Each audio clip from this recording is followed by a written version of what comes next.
pink and grey checks. I'm going to go with my take on a crisscross. So you start with this a little bit higher up because you need a bit more room, a bit more length with this one. Pull it around, sit at the base of the garment, around again. And what we're going to do is we're going to end up with a cross inside and a circle around the outside.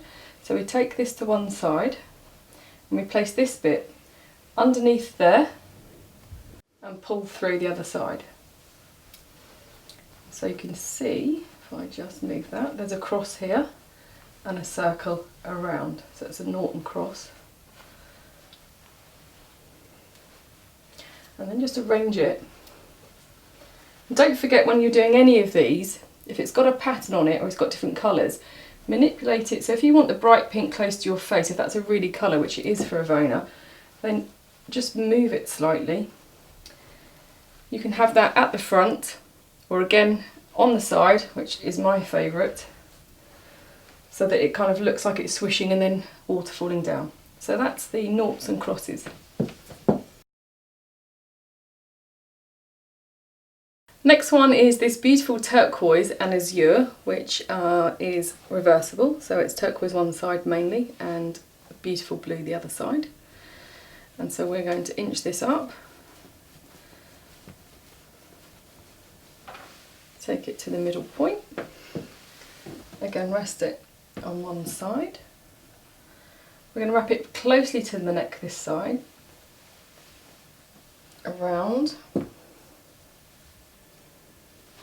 And we are going to, if I can just turn you, we're going to tuck this up the back, like this.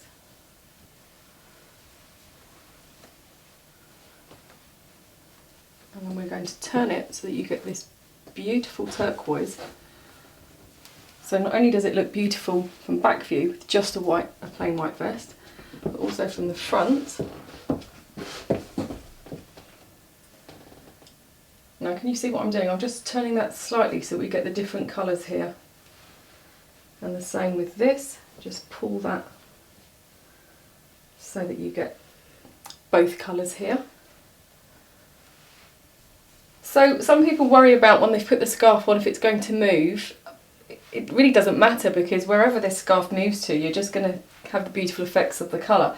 But it's not tight, uncomfortable tight, is it? But it's quite secure up here so that this should form and stay where it's placed.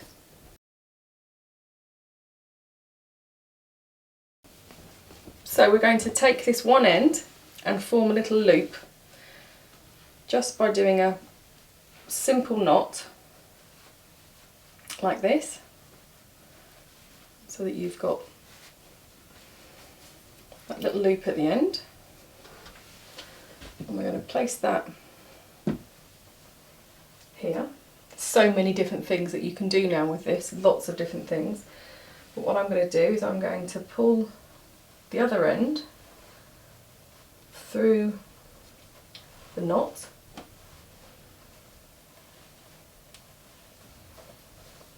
And I'm going to pull this bottom bit. So this effect works really well when you've got a short fringe or a scarf with a long fringe, and how you end this, whether you hide that or actually make a feature of the fringing, depends on your personality. And so we take the other side and we're just going to wrap this around the back here just to make this a little bit more substantial here. And then we are going to tuck this. You pull this part out and tuck this under here, and then again turn this to the side. And with any of these looks, when you're doing it, if you just look in the mirror to see how it pleases you. Do you want this bit purple or do you want it yellow? Do you want the edge of the scarf showing or do you want to tuck that under? It's all personal preference.